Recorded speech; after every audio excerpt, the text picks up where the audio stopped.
All right, Niall, what's in your notes today? I'm glad you asked, Robbie, because it looks like the government is well on its way to reopening after a long shutdown.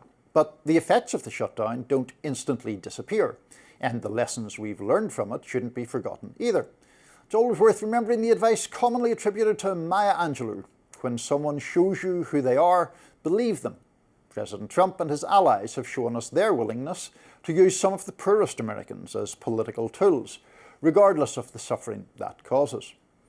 I'm talking, of course, about the battle over SNAP benefits. Around 42 million Americans use those benefits, commonly known as food stamps. Many millions of Trump voters are among them. One of the highest per capita rates of SNAP usage is in deep red Oklahoma, where roughly 1 person in every 6 is on the program. There's no shame in that, of course, but there's plenty of shame in the way SNAP beneficiaries have been treated by the administration. The President and his friends have done everything they can to wheedle their way out of providing desperately needed benefits. They've done so to try to ramp up suffering as a political tactic. And that's morally wrong, regardless of whether or not it turns out to be politically effective. Trump's push is still going on, even though the shutdown seems about to end. Just yesterday, lawyers for the administration went before the Supreme Court. They want the justices to intervene, to block decisions from lower courts requiring the payment of full SNAP benefits. Even with the shutdown in full effect, there's money to fund the program for the moment, but the administration won't use it. Sometimes their reasoning has been particularly absurd. Here's Kevin Hassett, the director of Trump's National Economic Council, on CNN last week, and Jon Stewart's reaction on The Daily Show. We have a little rainy day fund for food stamps in case there's a disaster, which is about half as much as you need for a month of food. And they're saying, oh, just release that. Yeah, that's exactly what we are. It's a rainy day fund. This qualifies. But also, as you've seen with the hurricane in Jamaica, that, you know, if our rainy day fund is gone, then what happens if we have a rainy day? It doesn't have to literally be a rainy day to be a rainy day fund. Funny, though, of course, the underlying story is so serious. The Supreme Court could rule as early as today, but the lower courts have blasted Trump for his conduct so far. A US District Court judge in Rhode Island last week hit back at the administration for ignoring his prior order to quickly restart SNAP payments. The administration had done so for, quote, political reasons, Judge John McConnell Jr. said. There is, as always, a bigger picture here. Trump can say whatever he likes about being the champion of forgotten Americans, but when the crunch comes, he'll take the side of rich Americans and disparage or hurt the poor as fast as any country club Republican ever would. Yesterday, the president spoke to Laura Ingraham of Fox News. Here's some of their exchange. Take a look at some of the welfare things that we're talking about. They've doubled, tripled, and quadrupled since I left office. SNAP benefits have well, SNAP has gone from high. like $7 billion to many times $7 billion.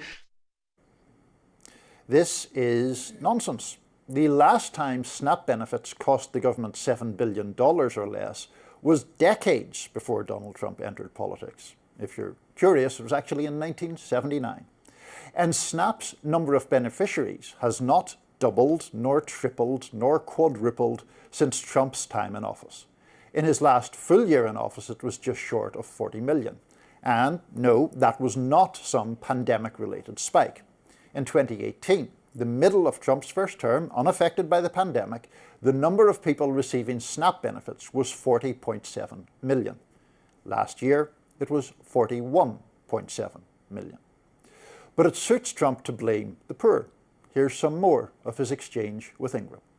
Can we reform SNAP and these benefits so they're used for the people who really need them? It's meant for people. And you know what it does is it really puts the country at jeopardy.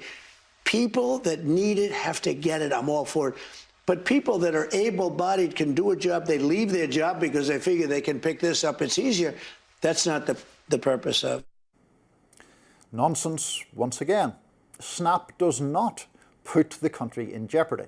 Its total cost to the government is around $100 billion a year.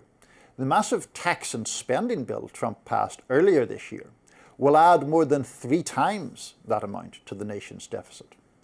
And the bigger, more toxic lie in that clip there is that SNAP is for the lazy or the job shy. Many millions of SNAP beneficiaries are working. Trump's own government data notes that more than half the SNAP households with children have an adult who's working. Now, are there hard questions to be asked about SNAP? Of course there are. Why do more than 40 million people in the richest nation in the history of the world not have enough money to feed themselves? Why do we let corporations get away with not paying a living wage? Why does Mr. Trump's version of fiscal conservatism require punishing the poor but not stop giving him giving tax breaks to the rich? Those are questions Laura Ingraham didn't ask yesterday, but we certainly should. You're a big fan of SNAP benefits, Robbie, I imagine. I am not. Look, while I don't think that welfare is should be a core function of the federal government, certainly there are many Americans who do not want to suddenly yank funds away from the truly needy poor, and I don't either. There's a lot the government spends money on that I don't agree with. This is not where I would first concentrate my scalpel of government spending. $100 billion is not nothing, and we can't. I sometimes start to roll my eyes when it's like, well, but this is only this much and this is only this much. We'll never cut anything. There's no one chunk that we can easily do away with, or else it would be already done. But I would rather concentrate on reform other aspects of the entitlement system and defense spending, which are the bulk of the budget. And I do think that you mentioned like paying living wage and things of that nature. I'm actually more against those policies than I am against very anti-paying the living wage. Well, I'm against having the government try to restructure the economy in terms of rules for what firms pay, what they can buy, how they operate. That reduces economic productivity. I would rather unleash the market to create as much prosperity as possible for firms, for individuals, and then what we do in the form of welfare is redistribute some of those profits to needy people. I think that is a better system than one where the government tries to say this job should pay this much money and this job should pay this much money, which has an effect of basically harming the labor market overall. I would rather unleash it, let it make money, and then if the result is too unequal, we did redistribute some of it. I know that is a belief you hold. I feel that this is one of our biggest philosophical differences every time it comes up, because to me that theory that you've just outlined, or that plan that you've just outlined. It's a plan, by the way, that Americans hate. Yeah. No one agrees with me. They're like, no, don't give me any welfare. I just want fair. I just want it to be a fair job. Like, no, that holds us back. We'll give you welfare. Stop messing with things. But the welfare, in a sense, is actually like corporate welfare in a legitimate sense, because the problem is created by the corporations not paying their workers sufficient for those workers to properly afford food. So the government is really taking taxpayer money and subventing employers who aren't paying a high enough wage. Well, then, the effective minimum wage is zero. They'll never pay you more than your labor is worth. Labor is not worth this is getting into Marxist versus Austrian thinking of labor, but its value is only what someone else is willing to pay for it, the value of anyone's labor. And if the government says, here is what we require you to pay, and the firm says that person's labor is not worth that, they will not employ that person, and they'll just have someone else do that work instead. I think this is most obviously demonstrated for entry level and in fact student internship type people. In fact, in our own field in journalism, this is why I oppose a lot of these exact efforts to say, no, they have to pay you this much to begin with. My labor when I was starting off I was paid $25,000 a year at my first job in journalism, which is not enough to survive on in DC at all, but I wasn't worth more. If it was, you have to pay this person $40, I just wouldn't have gotten the job ever. But even in that instance, not to go all batya on you, but this is one of the reasons why journalism is increasingly dominated by people from fairly affluent backgrounds, because if you are someone from a background where you have to earn earn as soon as you can a wage upon which you can live and there's no cushion to fall back on, then it gets more and more difficult if you're on very low wages. And I just don't, I mean, more broadly outside of the journalism example, I just don't buy this idea that, oh, well, the market will take care of it all. Corporations which have enormous power will keep wages as suppressed as they possibly can because it's in their economic interests to do so. And therefore, there is a legitimate role for government to counteract that power.